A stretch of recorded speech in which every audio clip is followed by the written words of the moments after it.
오늘은 꽃팔개가 무 2차 옷고름을 주러 나왔습니다.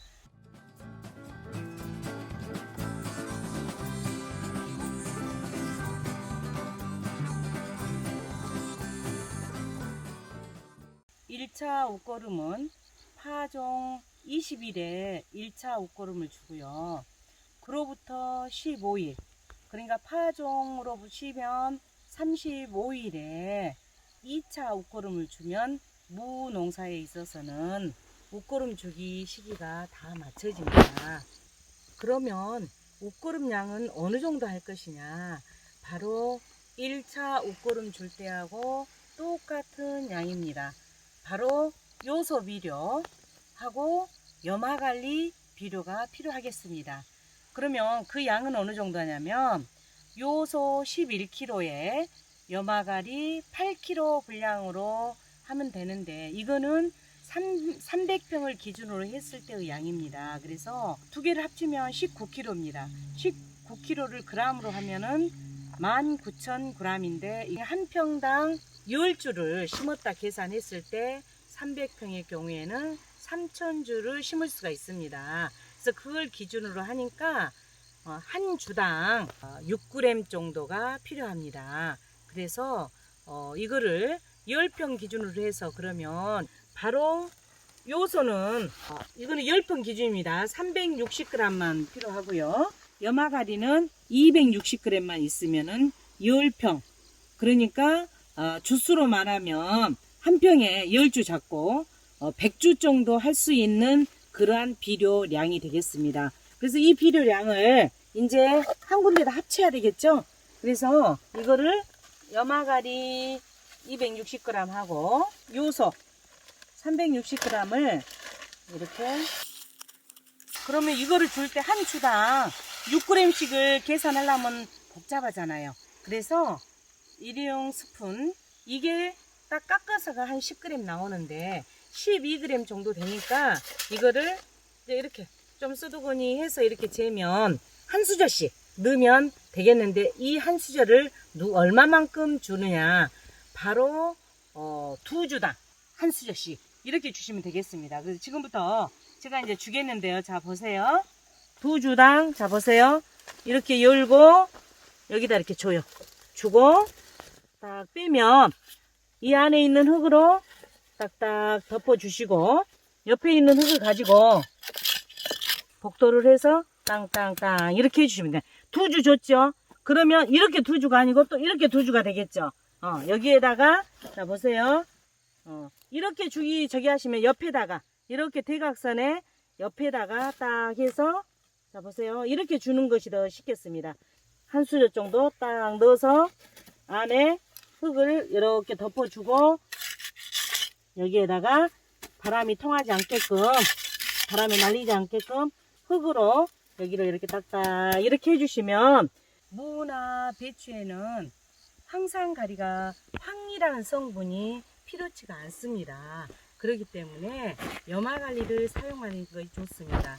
그 다음에 흔히 복합비료가 있으니까 그거 쓰면 좋겠다 어쩌냐고 여쭈신 분들이신데, 밑거름용입니다. 복합비료는. 그리고 거기에는 복합비료는 NPK, 그러니까 질소, 칼리, 인이 들어있어요.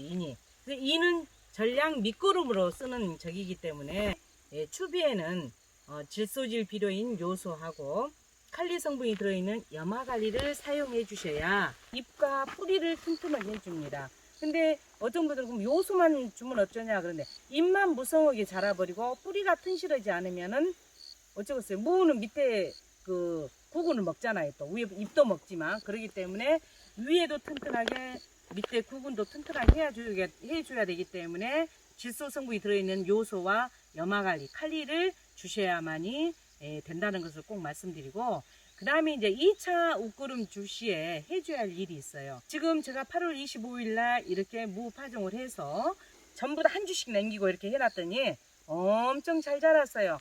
추비를 주고 나면 물 관리가 중요합니다. 근데 무는 직근성이어서 이렇게 뿌리가 밑으로 꼭 이렇게 곱게 뻗잖아요. 그렇기 때문에 물을 많이 필요하진 않아요. 왜냐, 저 밑에 있는 물들까지 싹 빨아들여서 무가 자라기 때문에 이제 2차 생장 시기, 바로 2차 추비를 줄 때부터입니다. 그래서 이 무 구근이 굵어질 때 물 관리를 해주시면 되겠습니다. 근데 일개불을 가가지고 비가 안 온다, 장기간 안 오겠다 그러면 열흘 간격으로 물을 흠뻑 한번 주시면 좋습니다.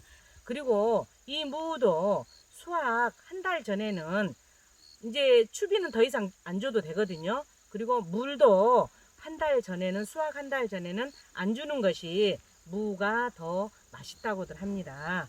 그리고 흔히 무의 매운맛, 이것을 내기 위해서 또 황산가리를 쓴 사람도 있다고 이렇게 하는데, 그게 아니고 무의 그 매운맛은 이 품종의 특성입니다. 품종의 특성이지 비료를 준다고 해서 매워지고 그런 것은 아니거든요. 그래서 여러분들이 그 점을 참고로 하시고, 여기에 1차 솎아주고 이렇게 한번 점나방이라든지 이런 것들을 해줬더니 지금 하나도 벌레 먹은 것이 없이 잘 자라주고 있습니다. 그래서 여러분들도 이렇게 증상이 혹시 병충해가 났다 갉아먹었다든지 하면은 약을 초기에 한번 해주시면 좋을 것 같습니다. 이렇게 추비를 다 주고 나면요, 또 해줘야 할 일이, 자 보세요, 여기 보면 이렇게 떡잎이 이렇게 시들어 있잖아요. 이런 시든 잎만 이렇게 제거를 해주세요. 이렇게 제거해주고 나면, 자 보세요, 여기 이렇게 하얗게 무가 보이고 있잖아요. 그래서 이런 부분에다가 이렇게 무를 북을 딱 해줍니다. 근데 저희 거는 솎아주기 작업을 할 때 이미 무를 반듯반듯하니 이렇게 세워놨거든요. 세워놨기 때문에 괜찮았는데, 혹간에 무가 비틀어져 있다 그러면 똑바로 세워서 이렇게 흙으로 북을 해줘서 딱딱 해가지고 똑바로 세워줘야만이 무가 이렇게 반듯하게 예쁜 상품성이 있는 그러한 무로 자랄 수가 있거든요. 근데 옆으로 삐뚤어져 있으면 고가가 나와요. 이렇게 틀어져 가지고. 그러기 때문에 반드시 이렇게 반드시 세워줘서 이렇게 하얀 부분이 나오지 않도록 북을 해주면 좋겠습니다. 또 하나 볼까요? 여기도 이거 보세요. 이렇게 하얗게 보이잖아요. 이렇게 하얗게 보이죠? 갈라져서 그 전에 북을 해줬어도 또 이렇게 되는 거예요. 그래서 이렇게 해서 북을 딱 하고, 무가 틀어지지 않도록 양쪽에서 한쪽만 하면 안 되고 360도 뺑 돌려서 해준 다음에 딱 이렇게 이런 식으로 북을 해주면 좋습니다. 그 다음에 어르신들이 흔히 말할 때 우리가 무를 이렇게 있으면 이 아랫잎을, 무 잎을 좀 따주라고 그러거든요. 이렇게 따주는 것이 뭐냐면 적엽이라고 그래요. 이거 적엽을 해주면 무가 큰다고 그러는데, 그거는 과학적인 근거가 전혀 없는 얘기이기 때문에 그대로 무를 이렇게 무 잎을 놔둬서 강합성을 많이, 이게 공장을 잘 돌릴 수 있도록 해서 밑으로 이 뿌리로 영양소가 갈 수 있도록 해주시는 것이 더 좋다는 것을 말씀을 드리고, 그 다음에 조금 이제 크면 무들이 이렇게 위로 솟구치는 경우 있어요. 이렇게 지금 저희는 멀칭을 했습니다만 위로 올라오게 되면 위에가 파랗게 또 되고 무 형태가 저기 하거든요. 그래서 북을 한 번씩, 이게 북이라는 것은 흙을 이 뿌리 주위에다가 넣어주라는 얘기겠죠. 그래서 이렇게 북을 해주면은 또 좋습니다. 그리고 우리 거는 너무 안 자라가지고 영양실조 걸린 것처럼 태풍 피해도 보고 그러니까 너무 안 좋다, 이런 분들한테 응급처치 요령을 알려드릴게요. 근데 우리가 아파가지고 갑자기 응급실 가면은 수액을 넣지요. 그 수액을 넣으면 금방 몸이 회복이 되잖아요. 그런 요법인데, 바로 요소를 20리터 물 한 말에 40g을 넣어서 잘 저어가지고 옆면시비 입에다가 물을 뿌려주게 되면 응급처치가 됩니다. 근데 여러분들 수액을 자주 맞으면 어째요? 몸 기능이 약해져 버리잖아요. 거기다만 의존하기 때문에. 그것과 마찬가지로 이렇게 응급처치에서 요소 옆면 시비를 자주 주시게 되면 오히려 이 애들이 튼실하지를 못해요. 그래서 한 번 내지 2번 정도 아주 안 좋을 때만 사용하시고, 그 외에는 그대로 자랄 수 있도록 추비하고 물 관리를 잘 해주시면 되겠습니다. 이상으로 무 2차 옷고름 주기하고 이때 주의해야 될 사항들을 여러분께 말씀드렸습니다. 다음에 더 좋은 영상으로 또 찾아뵙기로 약속을 드리면서 이상으로 마치겠습니다. 수고하셨습니다.